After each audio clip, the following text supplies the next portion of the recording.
नमस्कार दोस्तों, आज हम श्री कृष्ण के अनमोल वचन के बारे में सुनेंगे।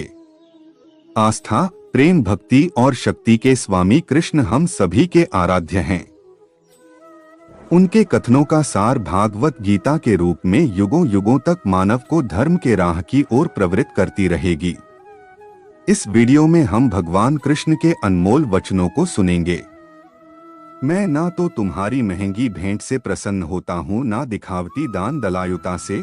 अगर मेरे मन को हरना है तो मुझे प्रेम से पुकारो, मैं हाजिर हो जाऊंगा। अवास्तविक चीजों को लेकर मन में कभी डर पैदा मत होने दो, वो वास्तविक नहीं है। वह ना तो कभी था और ना कभी होगा। इसके विपरीत जो वास्तविक है वह हमेशा से था और उसे ना तो बदला जा सकता है, ना कभी नष्ट किया जा सकता है। जो मनुष्य किसी अच्छे काम में लगा हुआ होता है, आने वाले समय में उसका अंत कभी बुरा नहीं होता है। मनुष्य अपनी 3 प्रमुख कृतियों द्वारा नरक के द्वारा पर पहुंचता है। वे तीनों कृतियां काम, क्रोध और लोभ हैं। मनुष्य का समस्त निर्माण उसके विश्वास के फलस्वरूप होता है। जैसा वह सोचता है उसी के अनुरूप वह बनता है। परिवर्तन इस संसार का नियम है। एक नजर में तुम असीम संपत्ति के मालिक बन सकते हो, दूसरी नजर में तुम दरिद्र बन सकते हो। एक इंसान के रूप में इस धरती पर तुम्हारे कुछ कर्तव्य हैं। अनिवार्य रूप से अपने कर्तव्य को निभाओ। किसी से सच्चा प्रेम होना शुद्धता और दिव्यता का प्रतीक है। जो कुछ भी हुआ है उसमें तेरा कोई योगदान नहीं है, इसलिए तुम्हारी सारी परेशानियां व्यर्थ हैं। हर चीज की शुरुआत मुझसे होती है और खत्म भी मुझ पर आकर ही होती है। इंद्रियों से मिलने वाला सुख सच्चा नहीं होता है। इंद्रियों का सुख पहले तुमको अमृत की मिठास देगा, लेकिन बाद में तुम्हारा विनाश कर देगा। तुम अपने जीवन को सार्थक बना सकते हो, लेकिन इसके लिए तुम्हें मेरी शरण में आना पड़ेगा। अगर तुम्हें मेरी बातें अटपटी लगती हैं, तो तुम्हें अपने नजरिए को बदलने की जरूरत है। अभी तुम चीजों को उस तरह से नहीं देखते हो जिस तरह मैं देखता हूँ। अगर एक बार तुमने मुझ पर विश्वास कर लिया तो तुम्हें जीवन में कभी निराश होना नहीं पड़ेगा। एक बार जो मुझ पर विश्वास करता है उसको मैं कभी छोड़ता नहीं हूँ। जो मेरे भक्तों के साथ धोखा करता है उसके लिए मैं सबसे बड़ा शत्रु हूँ। अगर किसी ने मेरे भक्त को एक बार भी धोखा दिया तो जन्मों जन्मों तक मैं उसका उद्धार नहीं करता हूँ। इस देवत्व का सर्वोच्च मैं हूँ, सब कुछ मुझ पर निर्भर है। अगर तुमने मेरे बारे में जान लिया तो तुम्हारा कल्याण निश्चित है। मैं हर दिल को एक मंदिर की तरह देखता हूँ। जो दिल जितना सुंदर होता है वहां मैं उतना ही अधिक ठहरता हूँ। भगवान श्री कृष्ण के चरण कमल इतने पवित्र हैं कि जो कोई उनकी शरण लेता है तुरंत शुद्ध हो जाता है। इस दुनिया में तुम प्रेम सभी से करो, लेकिन पूर्ण रूप से विश्वास किसी पर मत करो। अगर तुमको भरोसा करना है तो केवल कृष्ण पर करो। मन बड़ा चंचल है, इसलिए अपने मन को स्थिर रखो, उसको कभी व्यथित मत होने दो। आपने जो कुछ भी किया वह आपके साथ एक दाग की तरह चलेगा, इसलिए अपने कर्म में शुद्धि लाओ। बुरे विचार मन को दुखी और परेशान कर सकते हैं, लेकिन जब आप कृष्ण में विश्वास करते हैं तो कृष्ण स्वयं आपकी सब परेशानियां दूर करने आते हैं। मैंने अभी तक तुम्हारे शरण में आने के प्रस्ताव को स्वीकार नहीं किया है, क्योंकि तुमने अभी तक पूर्ण रूप से समर्पण नहीं किया है। जब तुम शुरुआत करोगे तो स्वाभाविक रूप से तुमको असफलता मिल सकती है। कई बार तुमको गिरना भी पड़ सकता है, लेकिन इसका मतलब यह नहीं होना चाहिए कि तुम उस काम को करना छोड़ दो। एक समय आएगा जब तुम परिपूर्ण हो जाओगे और तुम्हारे सभी काम सफल हो जाएंगे। इस काम में मैं हमेशा तुम्हारे साथ खड़ा रहूंगा। मैं तुम्हारे हर छोटे बड़े कर्म में साथ दूंगा। तुम्हारा जो दिल करे उसको करो, लेकिन नम्रता और सरलता के साथ करना, अहंकार के साथ नहीं। एक उपहार तब शुद्ध होता है जब उसको सच्चे दिल से सही व्यक्ति को सही समय पर दिया जाता है और बदले में कोई दूसरी उम्मीद नहीं करते हैं। कड़े संघर्ष के बाद प्राप्त होने वाला सुख जिसने आपके दुखों का अंत किया है। ऐसे संघर्ष का पहला कदम आपको कड़वे जहर के समान लगता है और अंत में आपको अमृत की प्राप्ति होती है। इस तरह का सुख केवल मन की शांति से प्राप्त हो सकता है। इस धरती पर आने के बाद आपका मुख्य उद्देश्य यहाँ से मुक्त होना है। केवल वही मनुष्य मुक्त हो सकता है जो अपने कर्मों में दृढ़ संकल्प के साथ स्थिर है और सुख दुख को समान रूप से सहन करता है। जो मनुष्य अपनी आत्मा की बात सुन सकता है वह मुझसे बात कर सकता है और देख भी सकता है। अपने सभी कर्मों को कृष्ण पर केंद्रित होकर करो, आसक्ति को त्याग दो, सफलता और असफलता को एक समान दृष्टि के साथ देखो, क्योंकि आध्यात्मिकता का अर्थ ही होता है समभाव। वह मनुष्य जिसने घृणा को त्याग दिया, जो सभी प्राणियों के साथ समान व्यवहार करता है, जो सुख दुख और दर्द पीड़ा से अप्रभावित हैं, जिसके अंदर करुणा भरी हुई है और मन शांत है, उसने सही मायने में मुझे प्राप्त कर लिया है। यही वह मनुष्य है जिसको मैं सबसे अधिक पसंद करता हूँ। इस विशाल संसार में तुमको केवल कर्म करने की छूट है। इसके अतिरिक्त फल की इच्छा और स्वार्थ सब निरर्थक हैं। ये सोचकर कभी किसी काम की शुरुआत मत करो कि इसका तुमको कोई फल मिलेगा। बिना किसी लालसा के कर्म करो।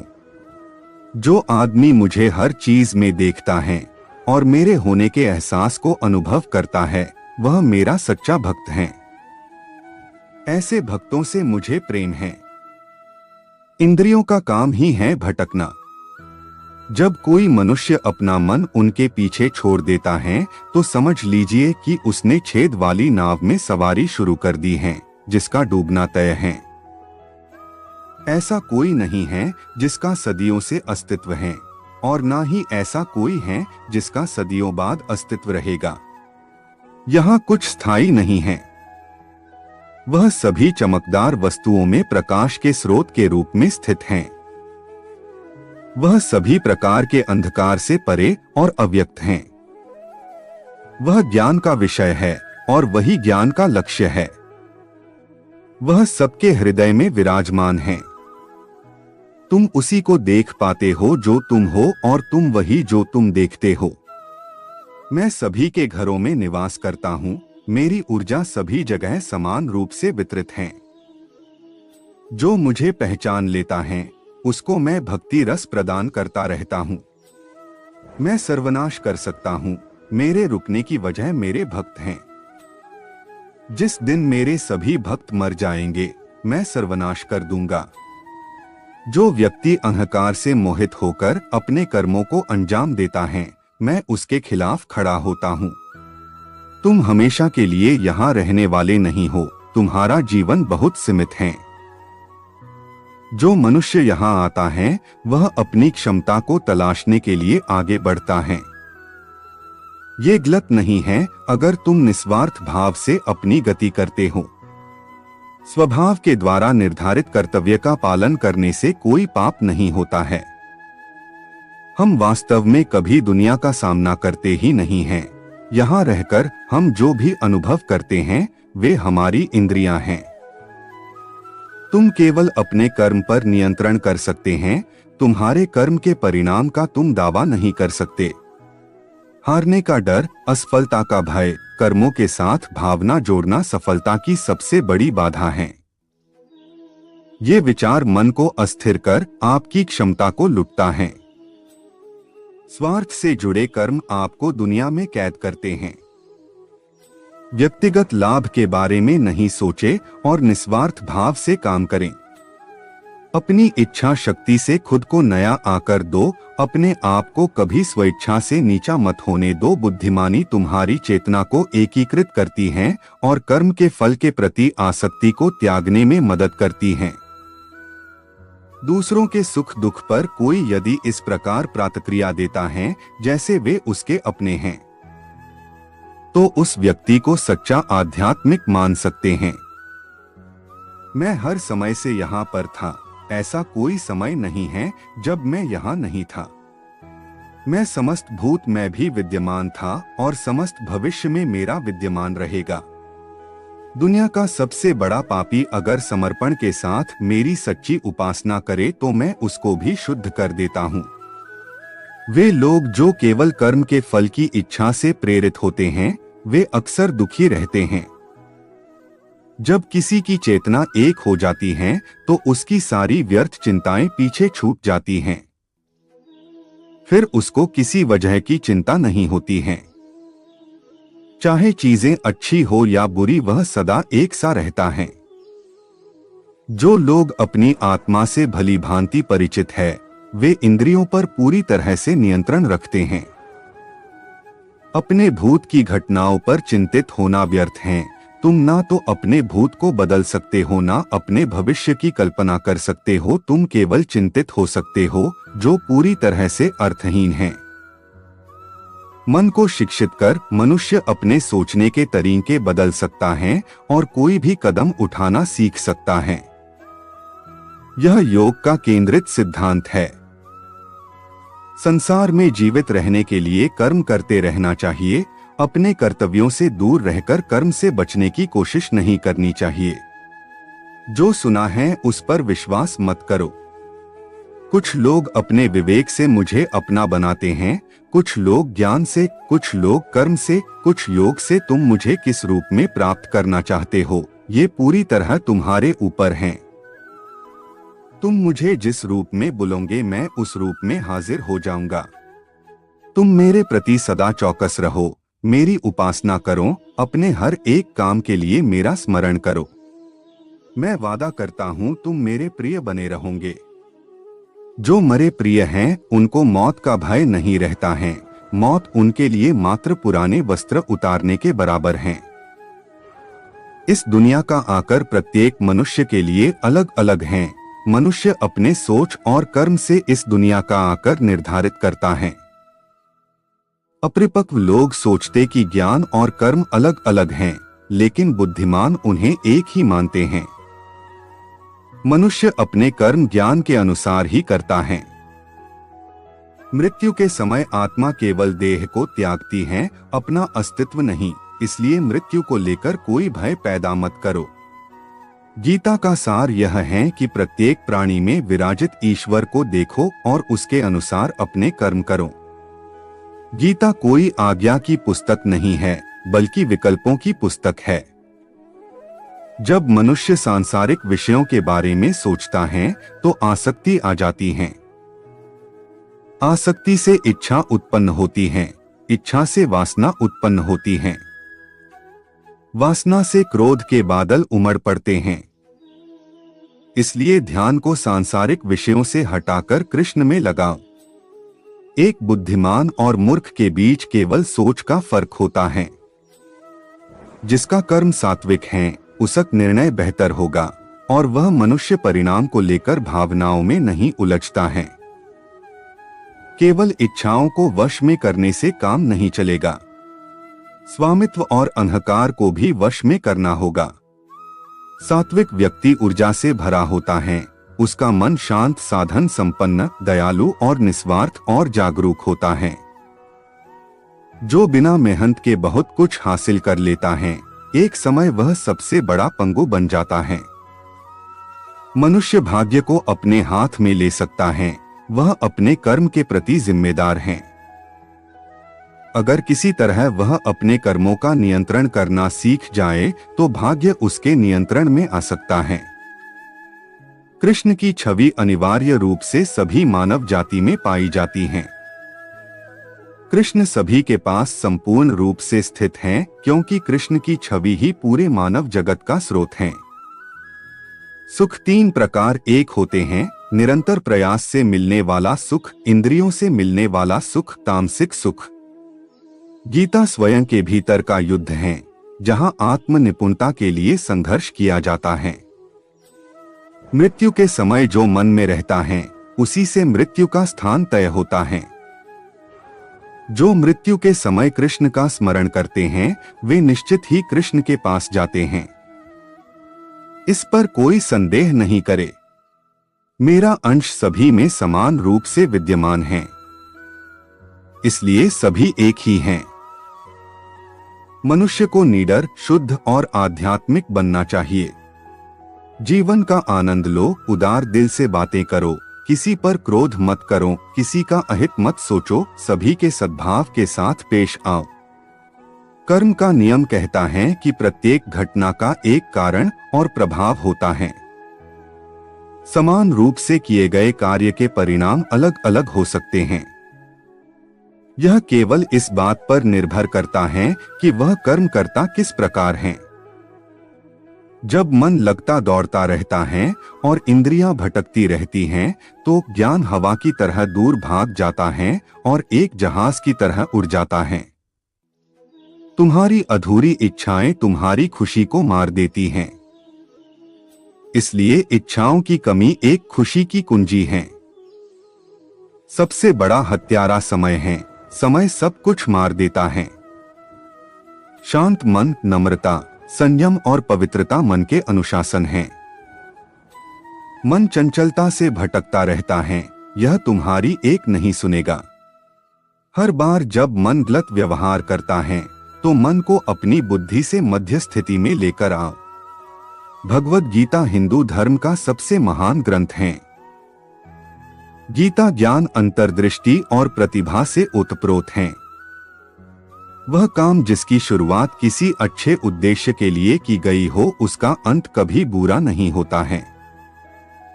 इंद्रियां शरीर से ऊंची हैं, मन इंद्रियों से ऊंचा है, बुद्धि मन से भी ऊपर है और बुद्धि के ऊपर आत्मा है, जो कि सर्वोच्च है। जो मनुष्य आत्मा को जान लेता है वह सब कुछ जान लेता है। जिस प्रकार आग एक लकड़ी को जलाकर राख कर देती है, उसी प्रकार आत्मज्ञान आपके अंदर चलने वाले सभी द्वैत कार्यों को भस्म कर आपको आंतरिक शांति प्रदान करता है। जो मनुष्य शुद्ध हृदय से भक्ति अर्पित करता है, मैं उसको खुशी खुशी स्वीकार कर लेता हूँ। जो व्यक्ति नफरत के बदले प्यार लौटाता है, वह सबसे बड़ा बहादुर और साहसी है। एक ही समय में मन में दो विचारों को लेकर चलने वालों के लिए कोई सुख का मार्ग नहीं है। जो सदा संदेह करता है, उसका इस संसार में होना सार्थक नहीं है। थोड़ा थोड़ा करके, धैर्य और बार बार प्रयास से आप अपने मन को नियंत्रित कर सकते हैं। डर वास्तविक नहीं है, क्योंकि डर की कोई वजह नहीं होती है। जिसको तुमने वजह मान लिया वह निरर्थक है। मनुष्य स्वयं अपना मित्र है और शत्रु भी स्वयं ही है। प्रयास कभी बेकार नहीं जाता है, न कभी असफलता होती है। एक छोटा कदम भी इंसान को आध्यात्मिकता के मार्ग पर आगे बढ़ाता है। कृष्ण ज्ञान है, केवल वही ज्ञान की वस्तु है और वही ज्ञान का लक्ष्य है। शांत मन से मौन होकर कुछ क्षणों के लिए आपको कृष्ण की आंखों में देखना होगा। जब एक बार कृष्ण की आंखें आपको अंदर खींच लेगी तो आप बाहर नहीं आ सकते हैं। एक बार में कृष्ण के सामने आत्मसमर्पण संभव नहीं है। आपको हमेशा थोड़ी और अधिक सेवा करनी होगी। इस तरह से आप धीरे धीरे उनके चरण कमलों में समर्पित हो जाएंगे। जब तक कोई कृष्ण की भक्ति में नहीं लगता है, उसको असली खुशी प्राप्त नहीं हो सकती है। जब जब तुमको लगे कि दुनिया ने तुमको ठुकराया है, तुम मेरी शरण में चले आना। मैं हमेशा भक्तों के इंतजार में रहता हूँ। जो मनुष्य मुझे अजन्मा, अनादि और समस्त लोकों के परमेश्वर के रूप में जानता है, वह मनुष्यों के बीच रहकर भी सब पापों से मुक्त हो जाता है। भगवान श्री कृष्ण प्रेम के परम अवतार हैं, जो सर्वश्रेष्ठ हैं। मैं तुम्हारे 100 अपशब्द सुनने के लिए तैयार हूँ, लेकिन अगर तुमने मेरे मासूम भक्तों के साथ खिलवाड़ किया तो तुमको कभी माफ नहीं करूंगा। आप केवल कृष्ण पर भरोसा कर लो, अंत में कृष्ण निश्चित रूप से सब कुछ हल कर देंगे, इस तरह जैसे आपने कल्पना भी नहीं की होगी। बिना किसी वजह कृष्ण के बारे में सोचो, आपका हृदय स्वाभाविक रूप से शांत हो जाएगा। कृष्ण की सेवा करने के अलावा आपको ब्रह्मांड में सभी खुशी और प्यार देना चाहिए। अपनी माँ की सेवा कीजिए, माँ परमेश्वर के प्रेम की प्रतिमूर्ति हैं। तुम सब कुछ त्याग कर मेरे सामने समर्पण कर दो, मैं तुम्हें सभी पापों से मुक्त कर दूंगा। जो मनुष्य इस दुनिया में क्रोध और इच्छाओं का सामना करने के लिए सक्षम रहता है, वह अपना शरीर त्यागने से पहले योगी हैं, वही सच्चा सुखी इंसान है। तुम केवल मुझे जान लो, तुम्हें कई जन्मों का सच्चा ज्ञान प्राप्त हो जाएगा। मैं हमेशा तुम्हारी सहायता के लिए खड़ा रहता हूँ, लेकिन जब तक तुम मुझको पुकारोगे नहीं, मैं तुम्हारी सहायता नहीं करूँगा। जो निरंतर योगाभ्यास करता है, जिसका मन किसी और चीज के बारे में नहीं सोचता, निरंतर मेरा ध्यान करता है, वह परम दिव्य पुरुष को प्राप्त करता है।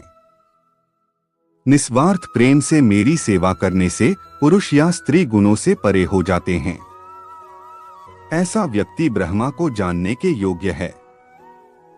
न यजमान और न ही महर्षि मेरी उत्पत्ति का कारण जानते हैं, उनका निर्माण भी मुझसे ही संभव है। मेरी शरण में बैठे योगी को चाहिए कि मन को एकाग्र कर समस्त विचारों और क्रियाओं को नियंत्रित कर मन को शुद्ध करने का प्रयास करें। मन के भ्रमित होने पर तर्क नष्ट हो जाता है। जब तर्क नष्ट हो जाता है तो मनुष्य नीचे गिर जाता है। यह सच है कि मैं एक ही समय में हर प्राणी में मौजूद हूँ, जिसमें किसी प्रकार की आसक्ति नहीं है। वह निश्चित ही दूसरों से प्रेम कर सकता है, क्योंकि उसका प्रेम शुद्ध और दिव्य है। शांति से सभी दुखों का नाश हो जाता है। ऐसे शांत चित्त व्यक्ति की बुद्धि पूर्णतः स्थिर हो जाती है। बिना विचार किए अज्ञानी लोग अपने लाभ के लिए काम करते हैं, बुद्धिमान लोग पृथ्वी के कल्याण के लिए काम करते हैं। जिस प्रकार धूल एक दर्पण को ढक लेती है, उसी प्रकार क्रोध बुद्धि को अस्पष्ट कर देती है। तो मित्रों, इस वीडियो में आपको भगवत गीता के अनमोल विचार के बारे में बताया है। उम्मीद करते हैं कि भगवान श्री कृष्ण द्वारा बताए गए गीता के उपदेश आपको अच्छे लगे हो। रोजाना भगवत गीता के अनमोल विचार सुनने से जीवन में हमें आसानी आती है। हमें कमेंट करके जरूर बताएं गीता के अनमोल वचन, गीता सार के अनमोल वचन वीडियो कैसी लगी। भगवान श्री कृष्ण आपको आशीर्वाद दें।